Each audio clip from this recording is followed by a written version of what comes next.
അപ്പോൾ ഞാൻ തിരുവനന്തപുരത്ത് വന്നു കഴിഞ്ഞ് ഈ പഠനം നടന്നുകൊണ്ടിരിക്കുമ്പോഴാണ് അതിനോടൊപ്പം ചില നാടക യാത്രകൾ, അച്ഛനോടൊപ്പമുള്ള നാടകയാത്രകൾ, അത് നാടകത്തിൽ അന്ന് അച്ഛന് ഈ അവനവൻ കടമ്പ എന്ന നാടകം കളിച്ചു കഴിഞ്ഞിട്ട് അടുത്തത് ഒരു സംസ്കൃത നാടകത്തിലേക്കുള്ളൊരു പ്രവേശമായിരുന്നു. അപ്പോൾ ഉജ്ജയിൻ എന്ന് പറയുന്ന കാളിദാസ് സമാരോഹ് നടക്കുന്നൊരു സ്ഥലമുണ്ട് മധ്യപ്രദേശിലാണ് എൻ്റെ ഒരു ആസ്ഥാനമെങ്കിലും ഉജ്ജയിനിൽ ആണ് അതിൻ്റെ ഈ സമാരോഹം നടക്കുന്നത്. അപ്പോൾ അവിടുന്ന് ഒരു ക്ഷണം അച്ഛന് ഒരിക്കൽ അച്ഛൻ്റെ ഈ നാടക പ്രവർത്തനമൊക്കെ അറിഞ്ഞിട്ട് സംസ്കൃത നാടകത്തിന് വേണ്ടി ഒരു ക്ഷണം വന്നു. അപ്പം അച്ഛൻ അതുവരെ അച്ഛൻ അത് സംസ്കൃത നാടകത്തെപ്പറ്റി ചിന്തിത്തിരിഞ്ഞില്ല. അപ്പോൾ അക്കാലത്താണ് മഹാകവി ഭാസൻ്റെ 13 നാടകങ്ങൾ പിന്നെ തിരുവനന്തപുരത്തെ ഒരു ഇല്ലത്തുനിന്ന് കണ്ടെടുത്ത ഒരു കാര്യം അച്ഛൻ അറിയുന്നത്. അങ്ങനെ ആ ഒരു ഭാസൻ്റെ പബ്ലിക്കേഷൻ 13 നാടകങ്ങളിൽ പ്രിൻ്റ് ചെയ്ത് അത് കിട്ടുകയും അച്ഛൻ അതിനെപ്പറ്റി കൂടുതൽ ആലോചിക്കുകയും എങ്ങനെയാണിത് പ്രൊഡ്യൂസ് ചെയ്യുന്നത്, എങ്ങനെയാണ് ഡയറക്റ്റ് ചെയ്യുന്നത് എന്നൊക്കെ ആലോചിക്കുകയും ഒക്കെ ചെയ്തിരുന്ന കാലഘട്ടമുണ്ട്. വലിയ ടെൻഷൻ പിടിച്ച കാലഘട്ടമാണ് അച്ഛനെ സംബന്ധിച്ചോളം. കാരണം മലയാള നാടക ആ രംഗ ആവിഷ്കാരം എങ്ങനെയാണ്, അതിൽ നിന്ന് വ്യത്യസ്തമായിട്ടൊരു രീതി, അവതരണ രീതി വേണം എന്ന് അച്ഛന് മനസ്സിൽ തോന്നുകയും അതിനുവേണ്ടി മനസ്സിങ്ങനെ പ്രവർത്തിച്ചുകൊണ്ടിരിക്കുകയും മധ്യമ വ്യായോഗം എന്ന നാടകം അച്ഛൻ അതിനുവേണ്ടി അതിൻ്റെ സംവിധാനം തുടങ്ങുകയും ഒക്കെ ചെയ്തു. അപ്പോൾ അതിൻ്റെ ഒരു പിന്നെ അത് ചരിത്രമാണ്. ആ നാടകത്തിൻ്റെ അവതരണ രീതിയും അതിലുപയോഗിച്ച ഡയലോഗ് റെൻഡറിങ് രീതിയുമൊക്കെ ഉണ്ട്. ഒരു Singh song way of rendering dialogues, realistic അല്ലാണ്ട് എങ്ങനെ ഇതിനെ കൈകാര്യം ചെയ്യാം എന്നുള്ളത് അവിടെയാണ് അച്ഛൻ്റെ കുട്ടിക്കാലം മുതലുള്ള ഈ സപര്യ പല കലാരൂപങ്ങളിലൂടെയും പിന്നെ ചാക്യാർ കൂത്തിലൂടെയും കഥകളിലൂടെയും ഒക്കെ ഉള്ള സഞ്ചാരം അച്ഛന് പ്രയോജനപ്പെട്ടത്.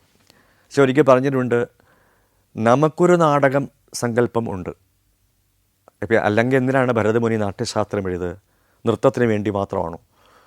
നമുക്ക് നമ്മുടെ പ്രദേശത്ത് നാടകമില്ല എങ്കിൽ നമ്മൾ ഒരു തരിശു ഭൂമിയാണ്. അങ്ങനെയാണെങ്കിൽ നമ്മൾ ഒന്നിനും കൊള്ളാത്ത നമുക്ക് ഈ ഇബ്സനും ഷേക്സ്പിയറും മാത്രമേ പരിചയമുള്ളൂ. നമുക്കൊരു നാടകം നമുക്കിവിടെ നിലനിന്നിരുന്നില്ലേ? അപ്പോൾ അച്ഛൻ പറയുന്നത് നമ്മുടെയും കൂടിയാണ് അത്, പക്ഷെ നമുക്ക് മാത്രമായിട്ട് വേറൊരു സങ്കല്പം ഉണ്ടായിരുന്നു എന്ന് തെളിയിക്കുന്നതാണ് ഈ ഭാസ നാടകങ്ങൾ, ഈ കണ്ടെടുത്ത ഭാസ നാടകങ്ങൾ. കാരണം അതിനകത്ത് ദ സ്ക്രിപ്റ്റ് ഗോസ് ഓൺലി എന്താണ്, അതിൻ്റെ ഒരു 15 മിനിറ്റ്സ് മാത്രമേ നമ്മൾ അത് സംസാരിച്ചു കഴിഞ്ഞാൽ അതിൻ്റെ ഡ്യൂറേഷൻ 15 മിനിറ്റ്സേ ഉള്ളൂ ആ നാടകത്തിന്. പക്ഷേ അതിനെ എങ്ങനെയാണ് ഒരു നാടകം ആയിട്ട് വളർത്തി 1.5 മണിക്കൂർ നാടകത്തിനുള്ള സ്കോപ്പ് അതിനകത്ത് എങ്ങനെ ഒളിഞ്ഞിരിക്കുന്നു എന്നുള്ളത് കണ്ടെത്തണം. അതിൻ്റെ ടെക്നിക്സാണ് നമ്മുടെ റൂട്ട്സിലേക്ക് പോയിട്ട് അതിൻ്റെ ടെക്നിക്സ് ഉപയോഗിച്ചിട്ടാണ് അച്ഛൻ അതിനെ വിപുലീകരിച്ചത്. അപ്പോൾ വിപുലീകരണം എന്ന് പറയുന്നത് നാടകത്തിലായാലും കവിതയിലായാലും ഒരു ഗാനത്തിലായാലും അച്ഛൻ്റെ ഒരു രീതിയായിരുന്നു. അതൊരു കേരളീയ രീതിയാണ് എന്നാണ് അച്ഛൻ പറയുക. ഒരു സാധനത്തിനെ വിപുലീകരിക്കുക. അത് ചൊല്ലായാലും ശരി. ഇപ്പം നേരത്തെ ഞാൻ പറഞ്ഞ ചകൃത ചാക്കി ചൻ ചക്കി ചക്കി ചക്കി ചകൃത ചാക്കി ചകൃത ചാക്കി ചകൃത ചാക്കി ചൻ എന്ന് പറയുന്ന ഒരു ചൊല്ലിനെ ചകൃത ചക്കി ചു വേലന് മാത്രമേ ഉള്ളൂ. പക്ഷെ അതിനെ വിപുലീകരിച്ച് ഇങ്ങനൊരു താളത്തിലാക്കി എന്ന് പറയുന്നത് അതൊരു എന്താ പറയുക, ഒരു കേരളീയതയാണ്. അതൊരു റൂട്ട്സിലേക്കുള്ള അതിനെ ബന്ധിപ്പിക്കുന്ന ഒന്നാണ് എന്നാണ് ഞാൻ മനസ്സിലാക്കുന്നത്. ഞാനിപ്പോൾ ഈ MG കോളേജിൽ പ്രീ ഡിഗ്രി സെക്കൻഡ് ഇയർ തൊട്ട് MCOM വരെ പഠിക്കുന്ന കാലഘട്ടത്തിൽ അത് കഴിഞ്ഞൊരു 3 വർഷമാണ് ജോലി കിട്ടാനായിട്ട്. അപ്പോൾ ആ കാലഘട്ടത്തിലാണ് എൻ്റെ സംഗീത പഠനത്തിലും പിന്നെ ഈ അച്ഛൻ്റെ നാടക ആ ഒരു ട്രൂപ്പിലും ഒക്കെ ഞാനിങ്ങനെ എന്താണ് ഒരു ഇങ്ങനെ കണ്ട് അതിനെ ആസ്വദിച്ച് നടന്നൊരു കാലഘട്ടം. ഞങ്ങളുടെ തിരുവനന്തപുരത്ത് ഒരു NSS സ്കൂളുണ്ട് ശാസ്തമംഗലത്ത്. അവിടെ വെച്ചാണ് അച്ഛൻ്റെ റിഹേഴ്സൽ നടക്കുക. അപ്പോൾ അതിൻ്റെ ആ അങ്കണത്തിൽ വെച്ച് ആണ് പല നാടകങ്ങളുടെ റിഹേഴ്സൽ നടന്നിരുന്നത്. ഈ കടമ്പയ്ക്ക് ശേഷം ഭഗവത് അജ്ജുകം എന്ന് പറയുന്ന മഹാകവി ബോധായനൻ്റെ ഒരു സംസ്കൃത നാടകത്തിൻ്റെ മലയാള പരിഭാഷ, അത് ഒരു ഒരു എന്താണ് ഒരു വളരെ രസകരമായൊരു നാടകമാണ്. ഒരു സന്യാസിയും ശിഷ്യനും പിന്നെ ഒരു വേശ്യ, വസന്തസേന എന്ന് പറയുന്ന വേശ്യ, അവരുടെ കുറച്ച് 2 തോഴിമാർ, അങ്ങനെ ഉദ്യാനത്തിൽ നടക്കുന്ന ഒരു കഥയാണ്. സന്യാസി ഈ ശിഷ്യനെയും കൊണ്ട്, സന്യാസിയായിട്ട് അന്ന് കളിച്ചത് വേണുചേട്ടനാണ്, നെടുമുടി വേണുചേട്ടനും, ശിഷ്യനായിട്ട് നമ്മുടെ ഭരത് ഗോപിചേട്ടനുമാണ്. അത് ആ റിഹേഴ്സൽ എന്ന് പറയുന്നത് ഓരോ റിഹേഴ്സലും ഒരു പെർഫോമൻസിന് തുല്യമാണ്. കാരണം അവിടെ ഓരോ റിഹേഴ്സലും വ്യത്യസ്തമായിട്ടാണ് ഗോപിചേട്ടനും വേണുചേട്ടനും കൂടെ അങ്ങനെ ആടി തിമിർക്കുകയായിരുന്നു. കാരണം അതിൻ്റെ തീം എന്ന് പറയുന്നത് രസകരമാണ്, ഒരു പ്രഹസനമാണത്. ഗുരുവിന് ശിഷ്യനെയും കൊണ്ട് ഒരു ഉദ്യാനത്തിലേക്ക് വരികയാണ്. അപ്പോൾ അവിടെ പിന്നെ വസന്തസേന വരുന്നൊരു ഈ പറയുന്ന, അപ്പോൾ ആ തമ്മിലുള്ള ഇൻട്രാക്ഷൻസ്, അപ്പോൾ പിന്നെ കാലൻ വന്ന് ജീവനെടുക്കാൻ വരികയാണ്, ഒരു ആളുടെ ജീവനെടുക്കാനായിട്ട്.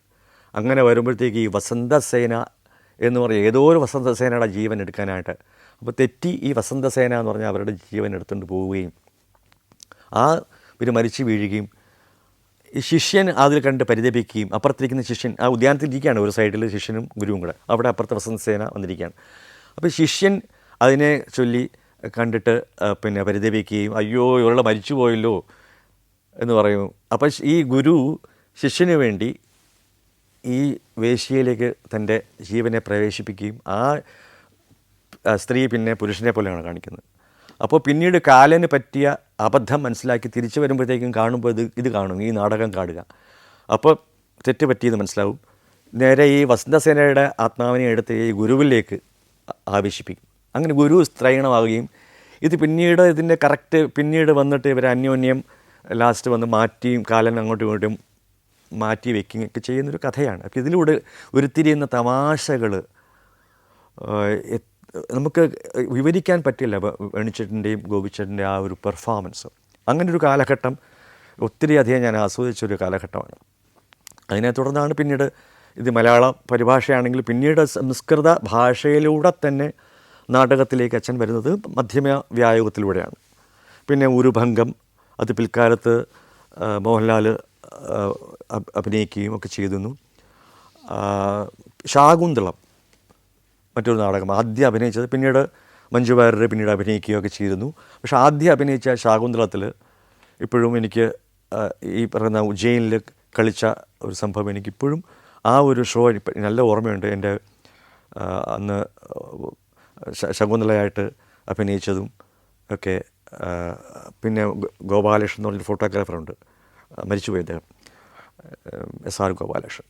അദ്ദേഹം ദുഷ്യനന്ദനായിട്ടൊക്കെ അഭിനയിച്ച ഒരു നാടകം, ആ ഷോ ഒക്കെ നല്ല എനിക്ക്, കാരണം അതിൽ പാട്ടുണ്ട്.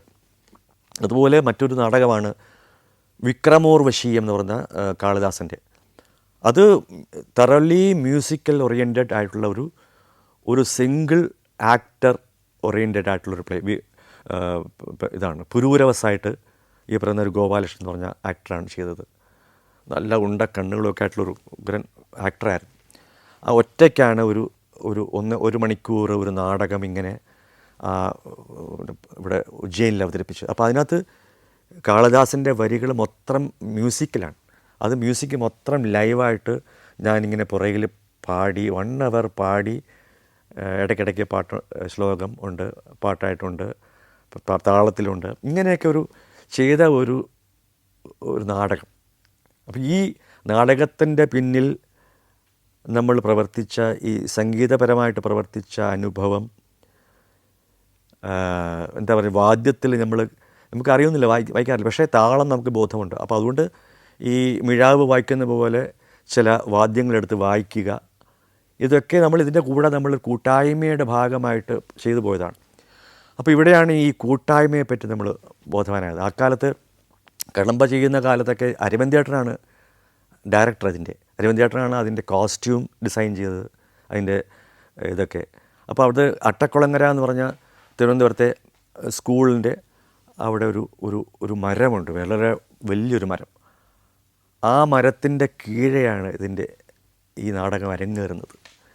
വേണുചേട്ടനും സംഘങ്ങളും പാട്ടുപരീക്ഷ എന്ന് പറഞ്ഞ ഇതും ജഗന്നാഥൻ എന്ന് പറയുന്ന ആക്ടർ സിനിമയിൽ പിന്നീട് പിൽക്കാലത്ത് വരികയും ആ ജഗന്നാഥൻ്റെ നേതൃത്വത്തിലുള്ള ആട്ടപ്പണ്ടാരങ്ങൾ എന്ന് പറഞ്ഞ 2 ആ ഭാഗങ്ങൾ, പാട്ടുപരീക്ഷയും ആട്ടപ്പണ്ടാരും, ഇതൊക്കെ ഈ റിഹേഴ്സൽസ്, ഓരോ റിഹേഴ്സൽസും അപ്പോൾ അതൊക്കെ കാണാനായിട്ട് നമ്മുടെ ചില പ്രമുഖ വ്യക്തികൾ അവിടെ വരുമായിരുന്നു. നമ്മുടെ പത്മനാഭേട്ടൻ, ഭരതേട്ടൻ, ജോൺ പോള് തുടങ്ങിയ സിനിമാക്കാരുമൊക്കെ അവർ വന്ന സിനിമ ചെയ്തു തുടങ്ങുന്ന കാലഘട്ടമാണ്. ആ ഒരു കൂടിക്കാഴ്ച. അപ്പം അരവിന്ദേട്ടൻ്റെ ഇത് കാണാൻ സംരംഭം, അരവിന്ദേട്ടൻ സിനിമയിലുള്ള അന്ന് ആ സമയത്താണ് തമ്പ് എടുക്കുന്നത്. തമ്പ് എന്ന് പറയുന്ന സിനിമ വരികയും ആ തമ്പിൽ ഞാനും രാധാകൃഷ്ണൻ ചേട്ടൻ്റെ ചേർന്ന് പാടുന്ന ഒരു സോപാന സംഗീതം അതിനകത്തുണ്ടാകുകയും അതൊരു വേറൊരു ഇതാണ്. കാരണം രാധാകൃഷ്ണൻ ചേട്ടൻ്റെ, എം ജി രാധാകൃഷ്ണൻ ചേട്ടൻ്റെ ആദ്യത്തെ സിനിമാ സംവിധാന സംരംഭമാണത്. അപ്പം അതിൻ്റെ ഷൂട്ട് നടക്കുന്നത് തിരുനാവായിൽ വെച്ചിട്ടാണ്. തിരുനാവായിൽ ആ ക്ഷേത്രത്തിൻ്റെ നടയിൽ വെച്ചിട്ടാണ് ഞങ്ങൾ അത് റെക്കോർഡ് ചെയ്യുന്നത്. അന്നത്തെ സൗണ്ട് റെക്കോർഡിസ്റ്റ് ദേവദാസ്, അദ്ദേഹം ഇപ്പം ഇല്ല, അദ്ദേഹത്തിൻ്റെ മകനിപ്പം ഏഷ്യാനെറ്റിൽ വർക്ക് ചെയ്യുന്നു. അവിടെ വെച്ചിട്ടാണ് നട്ടുച്ചയ്ക്ക് ഈ മറ്റ് ശബ്ദകോലാഹലങ്ങളൊന്നും ഇല്ലാത്ത സമയത്ത് ആ ക്ഷേത്ര നടയിൽ വെച്ചിട്ട് ശ്രീപാൽക്കടലിൽ അടുത്ത ആൾ പാടും. 2 പേരും കൂടെ ചേർന്ന് പാടുന്ന ഒരു സോപാന രീതിയിലുള്ളൊരു പാട്ടായിരുന്നു. അപ്പോൾ ഒരാൾ പാടിക്കഴിയുമ്പോൾ അതിനെ തുടർന്ന് മറ്റാൾ അടുത്ത ആൾ ഇങ്ങനെ തുടങ്ങും. അപ്പോൾ ഇങ്ങനെ അത് അഭിനയിച്ച് വേണുചേട്ടനെ ഇടയ്ക്ക കൊട്ടി ആ സിനിമയിൽ പഠിപ്പിക്കുന്ന ഒരു സീനുണ്ട്. ആ ഒരു ആലിൻ ചുവട്ടിൽ വെച്ച് അതിൻ്റെ ഗുരുവായിട്ട് ഇടയ്ക്ക സോപാന വിദ്വാനായ ഞരളത്ത് രാമപൊതുവാളാണ് ഇടയ്ക്ക കൊട്ടി ഇങ്ങനെ പാടുന്നതായിട്ട് അഭിനയിച്ചിട്ടുള്ളത്. അപ്പോൾ ഈ പാട്ടിൽ റെക്കോർഡിങ്ങിലും അദ്ദേഹമാണ് ഇടയ്ക്ക വായിച്ചിട്ടുള്ളത്. അപ്പോൾ തിരുനാവായിൽ വെച്ചിട്ടുള്ള ആ ഒരു ഷൂട്ട്, തമ്പ് സർക്കസ് കൂടാരത്തിനകത്ത് നടക്കുന്ന സംഭവങ്ങൾ, പിൽക്കാലത്ത് വേണുചേട്ടൻ ആ തമ്പിൻ്റെ 5ാം വാർഷികം തൊട്ട് 40ാം വാർഷികം വരെ വേണുചേട്ടൻ ആഘോഷിച്ചു. എല്ലാവരും ഒരുമിച്ച് കൂടി തിരുനാവായിൽ കൂടി ആഘോഷിക്കുമായിരുന്നു. അതിന് ഓരോ 5 വർഷവും കൂടുമ്പോഴും നമ്മൾ വിപുലമായിട്ട് ഞാനും അതിനകത്ത് കൂടുമായിരുന്നു. അതൊരു വലിയൊരു എന്താണ് ഒരു സ്നേഹ കൂട്ടായ്മയായിരുന്നു അതൊരു തിരുനാവായിൽ. അത് വേണുചേട്ടൻ്റെ ഏറ്റവും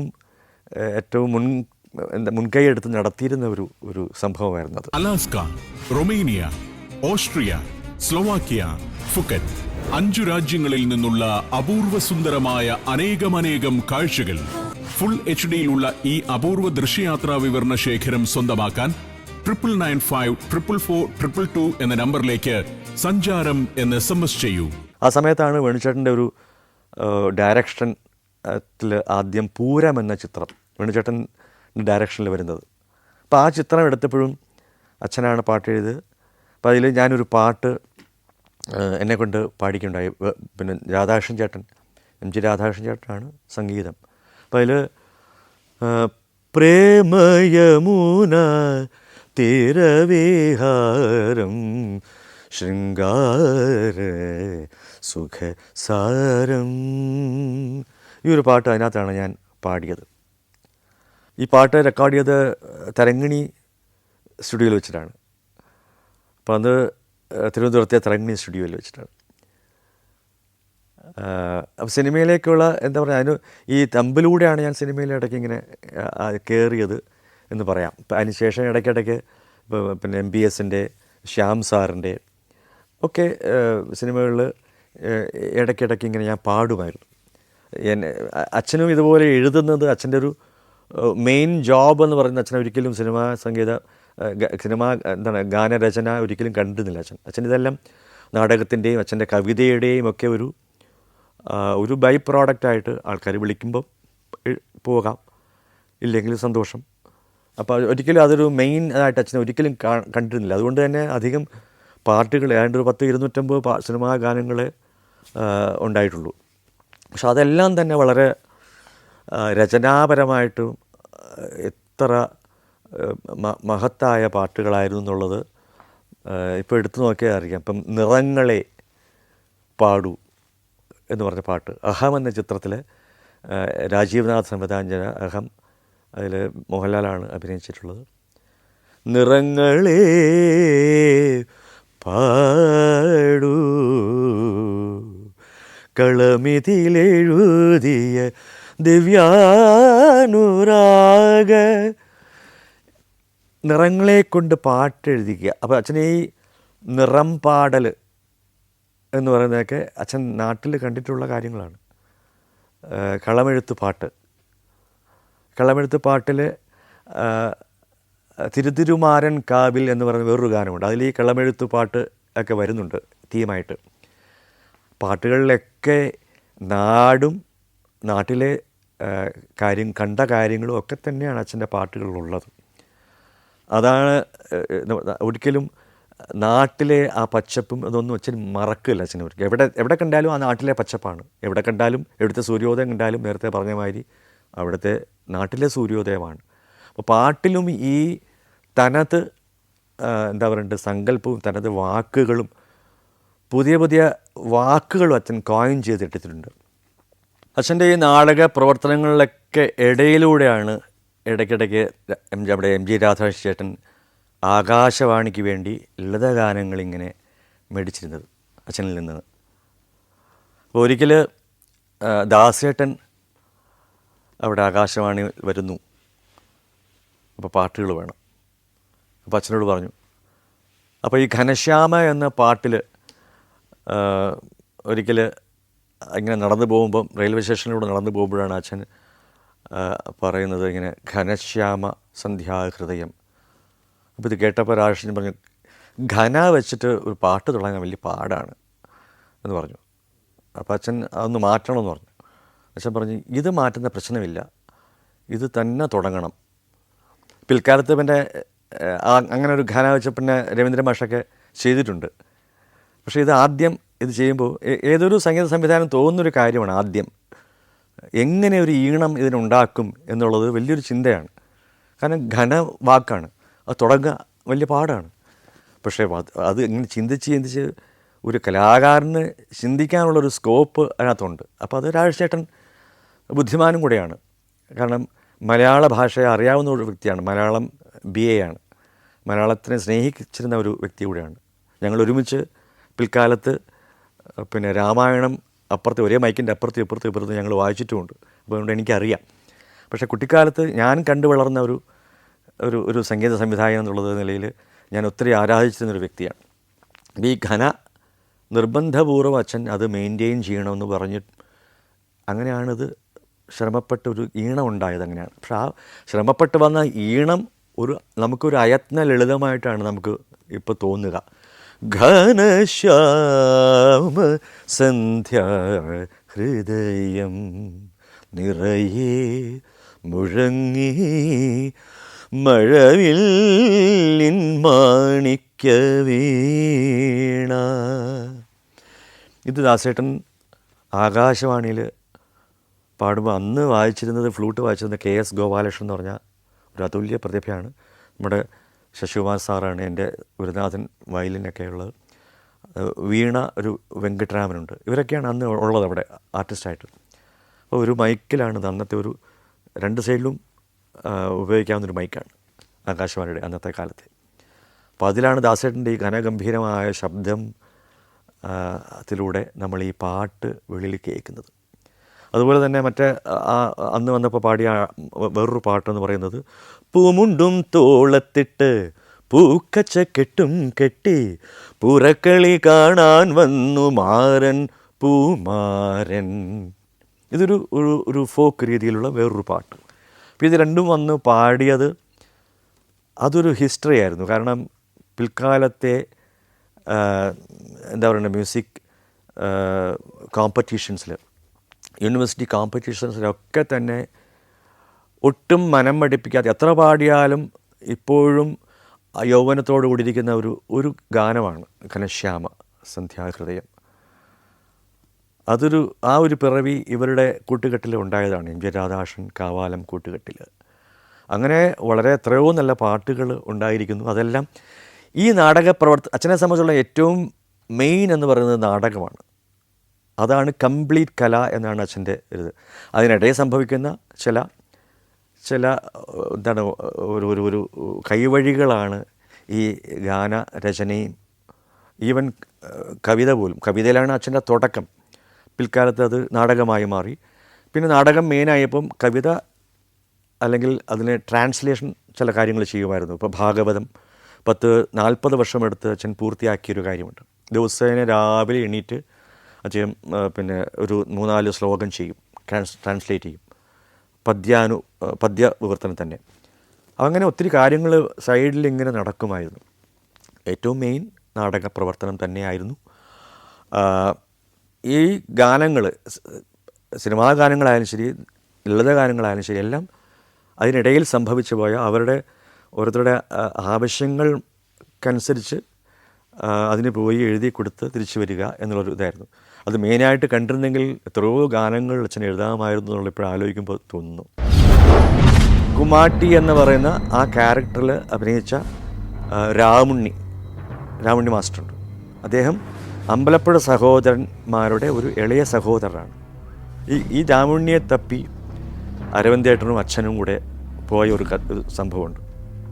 രാമുണ്ണി എന്ന് പറയുന്ന ആ കലാകാരൻ ആണ് ഇതിന് ആപ്റ്റ്. കുമാട്ടി എന്ന് പറഞ്ഞ ചിത്രത്തിൽ കുമാട്ടി എന്ന ക്യാരക്ടർ അഭിനയിക്കാൻ ആപ്റ്റെന്ന് അച്ഛൻ പറയുകയും അദ്ദേഹത്തെ കാണാനായിട്ട് അമ്പലപ്പുഴയിൽ പോയപ്പം അമ്പലപ്പുഴയിലില്ല. അപ്പോൾ അദ്ദേഹത്തിന് ഈ ഇടയ്ക്ക് ബാലെ എന്ന് പറഞ്ഞാൽ അതിൽ കളിക്കാൻ പോകും. അദ്ദേഹത്തിന് ഇല്ലാത്ത ഇടപാടൊന്നുമില്ല. നാദസ്വരം വായിക്കും, ബാലെ ചെയ്യും, ഡാൻസ് കമ്പോസ് ചെയ്യും, അങ്ങനെ സർവ്വകലാവല്ലഭനാണ്. അപ്പോൾ അദ്ദേഹത്തെ തേടി ഈ ബാലെ നടക്കുന്ന സ്ഥലത്ത് പോവുകയാണ്.